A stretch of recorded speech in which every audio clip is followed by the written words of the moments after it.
అమ్మ, ఇప్పుడు మీరు సభలో ఉన్న స్టేజ్ పై ఉన్నటువంటి వ్యక్తుల నుంచి పడితే మనలో ఎవరి కొడుకైనా సరే ఇంటికాడ పడి కాలిరగొట్టుకున్నాడు అంటే మనం ఎవరన్నా సభలో ఉంటామా?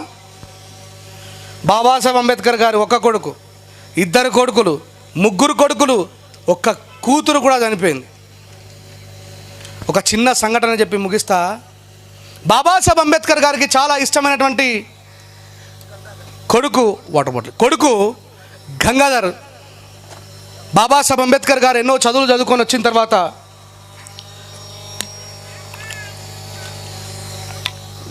చనిపోతాడు. బాబాసాహెబ్ అంబేద్కర్ గారు అట్లనే ఉన్నారు కుర్చీ మీద. అంబేద్కర్ గారు కొడుకు శవం అట్లనే ఉన్నది. రమాబాయి తల్లి అట్లా కూర్చున్నది. అంబేద్కర్ గారు అనుచరులు అందరూ ఇట్లనే చుట్టుముట్టున్నారు. దాని దహన సంస్కారాలు, దాన్ని శ్మశానం దాకా తీసుకుపోవడానికి కోసం ఒక కార్యక్రమం చేయాలి. ఆ కార్యక్రమం కోసం ఆగి వెయిట్ చేస్తూ ఉన్నారు అందరూ, ఇంక్లూడింగ్ రమాబాయి, ఇంక్లూడింగ్ బాబాసాహెబ్ అంబేద్కర్ గారు. ఏంటా కార్యక్రమం అంటే, చనిపోయిన తర్వాత శవం మీద ఏం చేస్తామమ్మా మనం? కొత్త బట్ట కప్తాం కదా. కొత్త బట్ట కప్పిన ముఖం మూసేసినామంటే ఇక తీసుకుపోయి దింపుడు గలం కూడా దించుడు, ఆ నుంచి తీసుకుపోయి బొందలేసుడు, లేకపోతే కాలబెట్టాడు కదా. ఈ కొత్త బట్ట కప్పరు. అంబేద్కర్ గారు జేబులో చేతి పెడతారు, తీస్తారు, జేబులో చేతి పెడతారు, తీస్తారు. అప్పుడు రమాబాయి తల్లికి అర్థమవుతుంది, అయ్యో నా భర్త దగ్గర డబ్బులు లేవు, నా భర్త దగ్గర డబ్బులు లేవు, అందుకే ఆ కొత్త బట్ట కప్పడానికి డబ్బులు ఇచ్చి అనుచరులకు పోయి తీసుకురాపో అని చెప్పలేకపోతున్నాడు అని. తనకు చిన్న వయసులో లగ్గమైతే ఆ పెళ్లి చీర దాచుకుంటారు కదా పెళ్ళైన ఆడవాళ్ళందరూ కూడా, ఆ పెళ్లి చీర, కొత్త పెళ్లి చీరది లోపలికి వెళ్ళి చింపి తీసుకొచ్చి ఆ బాబు ముఖం పైన కప్పుతుంది తల్లి. కప్పిన తర్వాత వాళ్ళకి అర్థమైన విషయం ఏంటంటే, వీళ్ళ దగ్గర డబ్బులు లేవు, ఇక దీన్ని తీసుకుపోవాలి వెంటనే అని చెప్పేసి అనుచరులు అందరికీ అర్థమైపోయి తీసుకొని పోయి దహన సంస్కారాలు చేసి ఇంటికి వచ్చేసరికి 8-8:30 అవుతుంది. మెల్లిగా అనుచరులందరూ మాట్లాడించి బాబాసాహెబ్ ఫిర్ మే హమ్ చల్తే అని చెప్తూ మెల్లిమెల్లిగా అందరు వెళ్ళిపోయేసరికి తీరా ఒకటవుతుంది. ఎంత అవుతుంది? మంచిగినాలే. ఇది చాలా గొప్ప చారిత్రాత్మకమైనటువంటి సంఘటన. ఈ దేశాన్ని ఒక మలుపుకు తిప్పిన సంఘటన, త్యాగానికి నిలువెత్తు నిదర్శనమైనటువంటి ఒక మహనీయుడి గుండె సంద్రమై పొంగిన వేళది. లోపల 1 నుంచి 3 గంటల వరకు రమాబాయి తల్లి ఏడుస్తానే ఉంటే, హాల్లో కూర్చున్న బాబాసాహెబ్ అంబేద్కర్ గారు ఈ దేశంలో మనవాద వ్యవస్థని చిటికన వేలి మీద ఆడిచ్చి గడగడలాడిచ్చిన మహనీయుడు ఆ తల్లి దగ్గరికి పోవడానికి భయపడతాడు. 1 గంట నుంచి 3 గంటల వరకు వెక్కి ఏడుస్తానే ఉన్నటువంటి రమాబాయి తల్లిని ఓదార్చేంత శక్తి బాబాసాహెబ్ అంబేద్కర్ గారి గుండెకుండదు. ఆ క్షణం లోపలికి వెళ్ళలేక చివరికి సాహసం చేసి ధైర్యం కూడగట్టుకొని దగ్గరికి వెళ్ళి ఆ 3 గంటల రాత్రిలో బాబాసాహెబ్ అంబేద్కర్ గారు ఆమె పక్కకి వెళ్ళి కూర్చొని ఆమె చేయి పట్టుకొని, రమా, నా మీద కోపం వస్తుందా నీకు?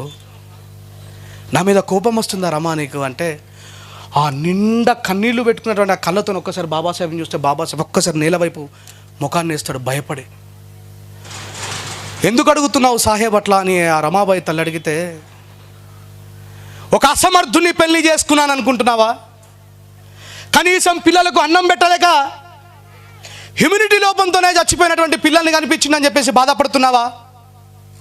ఈ దేశం అందరి యొక్క సుఖక్షేమాల కోసం పోరాటం చేసినటువంటి నీ భర్త కనీసం నీకు కట్టుకోవడానికి మంచి చీరను కూడా ఇవ్వలేడని చెప్పి అసహించుకుంటున్నావా? నన్ను చూసి నలుగురు పిల్లల్ని కాపాడుకోలేని దుర్మార్గమైన తండ్రి అని అనిపిస్తుందా నన్ను చూస్తే నీకు అని అంటే, సాహెబ్, బహుశా మీరు మర్చిపోయినట్టున్నారు.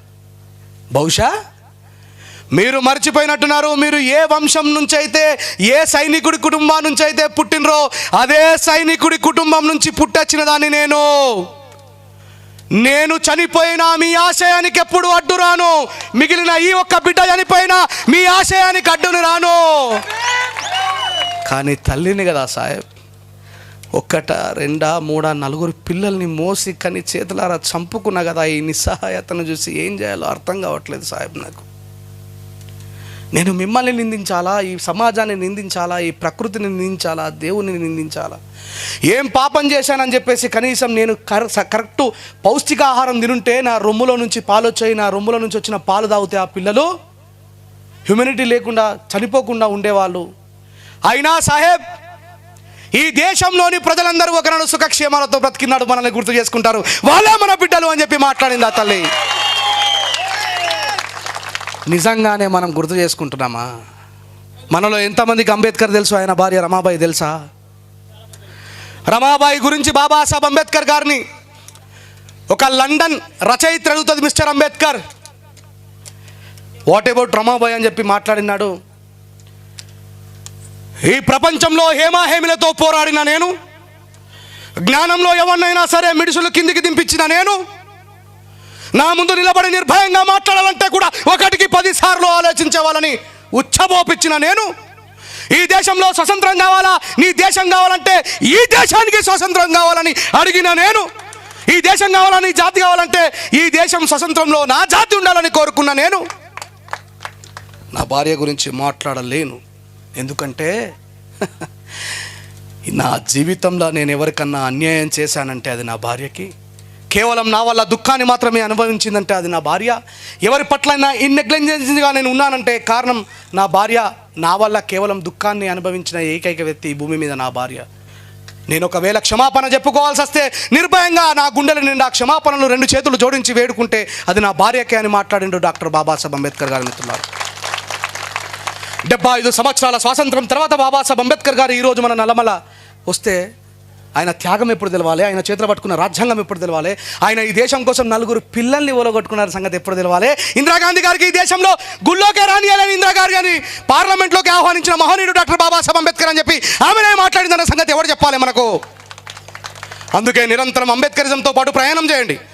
దేశాన్ని బాబాసాహెబ్ అంబేద్కర్ గారు రాసినటువంటి రాజ్యాంగాన్ని తీసేసిన కొడుకు యదనం యాజనం బ్రాహ్మణ నామకల్పయాత్ కౌమారే పితృ రక్షంతి యవనే భర్త రక్షంతి వృద్ధాప్య పుత్ర రక్షంతి నా స్త్రీ స్వతంత్రమనరతి అని రాసుకున్నాడు వాడు. ఈ దేశంలో యజనం యాజనం అధ్యయనం అధ్యాపకం బ్రాహ్మణ నామకల్పయాత్ అని రాసుకున్నాడు. అధ్యయనం అంటే చదువు నేర్చుకోవడం, అధ్యాపకం అంటే చదువు నేర్పడం. అర్థమవుతుందా? అధ్యయనం అధ్యాపకం బ్రాహ్మణ నామకల్పయాత్ అని రాసుకున్నాడు. ఈ అంబేద్కర్ ఇచ్చిన రాజ్యాంగం పోతే కేవలం ఈ దేశంలో చదువుకునే రాత చదువు చెప్పారో ఎవరిది? సంధాయించుకోండి, మిమ్మల్ని మీరే అర్థం చేసుకోండి. ఈ దేశంలో బాబాసాహెబ్ అంబేద్కర్ గారు రాసిన భారత రాజ్యాంగాన్ని కంటే ముందున్నటువంటి రాజ్యాంగం మరణర శాస్త్రం ఉన్నప్పుడు సాకలోడు కొడుకు ఏం చేసిండు? బట్టలే ఉతికిండు. కుమ్మరైన కొడుకు ఏం చేసిండు? ఇటుకలే చేసిండు. మంగళైన కొడుకు ఏం చేసిండు? క్షవరం చేసిండు. మాలైన కొడుకు అదే పని చేసిండు. మాదిగైన కొడుకు డప్పు కొట్టుకుంటారే బతికిండు. ఈ బాబాసాహెబ్ రాసిన రాజ్యాంగం తర్వాతనే ఈరోజు పాలనా వ్యవస్థలోకి అడుగు పెట్టినామంటే కారణం బాబాసాహెబ్ అంబేద్కర్. ఒక చిన్న ముచ్చట చెప్పి బంద్ చేస్తాగా, ఈ గుడిని ఇటుకలు ఎవరు తయారు చేసి ఉంటారు? సమాన్ చెప్పాలి. ఇటుకలు ఎవరు తయారు చేస్తారు? కుమ్మరోలా కాదా? కుమ్మరోలు చేస్తారా లేదమ్మా? ఈ గుడికి ఇటుకలు కుమ్మరోలు చేయాలా, పునాదికి ఒడరోలు బండ కొట్టాలి. ఒడరోలు కొడతారా లేదా? బండలు, పునాది బండలు వాళ్ళు కొడతారు. ఇటుకలు కుమ్మరోలు తయారు చేస్తారు. విగ్రహాన్ని కాశోళ్ళు చేస్తారు. గంటలేమో కంసారోళ్ళు చేస్తారు. మంగళారతులు కంసాలోళ్ళు చేస్తారు. ఇవన్నీ చేసిన తర్వాత ఉప్పరోళ్ళు ఏమో మన సిమెంట్ పని చేస్తారు. దానికి సున్నం వేసేటోళ్ళు సాకలోళ్ళు. తీరా మళ్ళా నన్ను అంటారని వాడన్న నా మాదిగ జాతి ఊరేగింపు చేయడానికి డప్పు కొడితే తప్పని దేవుడు ఊరేగింపు చేయడు. ఇదంతా అయిపోయాక అంతా తీసుకుపోయి దేవుని లోపల జొరగొట్టి ఈయన వస్తాడు. యాని కాని చ పాపానే జన్మాంతర కృతాని చ తాని తాని వినశాంత ప్రదక్షిణ పదే పదే పాపోహం పాప కర్మానం పాపాత్మం పాప సంభవం పాయమాను కృపాయ చ దేవ అన్యదాం శరణాం రక్షతి. Get lost you bloody people, you are all untouchables అంటాడు. ఈ కుమ్మరైన లోపల రానియాడు, ఒడ్డరైన లోపలికి రానియాడు, సున్నం వేసిన సాకలైన లోపల రానియాడు, ఊరేగింపు చేసిన మాదిగైన లోపల రానియాడు, ఆ గంటలు చేసిన కంసాలైన లోపలికి రానియాడు, దేవుడు విగ్రహాన్ని ఎక్కిన కాశైన లోపలికి రానియాడు. అందరినీ అవుట్ అని ఈయన ఇన్ అయిపోతాడు. యాక్సెస్ తీసుకో. ఇది మాట్లాడితే తప్ప అండి ఈ దేశంలో? ఇది మాట్లాడితే తప్ప? నేను తయారు చేసిన దేవుడి దగ్గరికి నన్ను ఎందుకు రాణిస్తావు రా బేవకూఫ్ అని అడిగితే తప్ప. 45 రోజులు మాలేసుకున్నారు పాపం మా వాళ్ళు. శ్రీరామ నీ నామం ఎంతో రుచిరా, ఎంతో రుచి ఎంతో అని పాటలు పాడినరు.